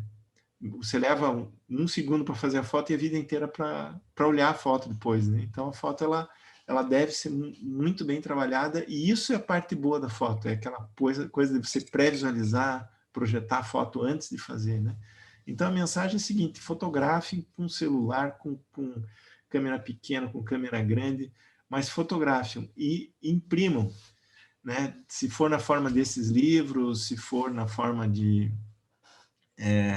ampliação pequena, porque essas mídias aí, Instagram e tal, ela é muito passageira, né? Tá lá, é bacana, mas passou, dificilmente se volta para trás, né? Que é importante também, né? Mas não só isso. Então é isso, eu acho que usem o coração no botão da câmera. Zig, muito legal te ouvir. Eu não te conhecia pessoalmente, conhecia das imagens, eu já tinha curtido muito aquelas imagens das borboletas lá. Acho que encheu o coração da gente aqui com imagens belíssimas, uma história, como disse mesmo o Rui Rezende, uma história muito tranquila e muito cristalina do teu trabalho. Muito obrigado mesmo, a gente te deve essas horas boas que a gente passou, viu? E o pessoal, muito obrigado pela audiência de vocês, pela assistência, e mês que vem tem Rui Rezende contando mentiras aqui, sabe? Depois nós vamos saber. Mas será que são as mais que eu? dele. 13 de maio. Vai conseguir mentir mais que eu, Rui? Fica aqui 13 de maio no Zoom, tá? Com foto. O pessoal já está me avisando. 13 de maio, então, estamos aqui para ser enrolado pelo Rui Rezende. Tá bom? Zig, muito obrigado mais uma vez pela Obrigado. parceria. Agradeço de coração aí, tá? Forte abraço, Zig!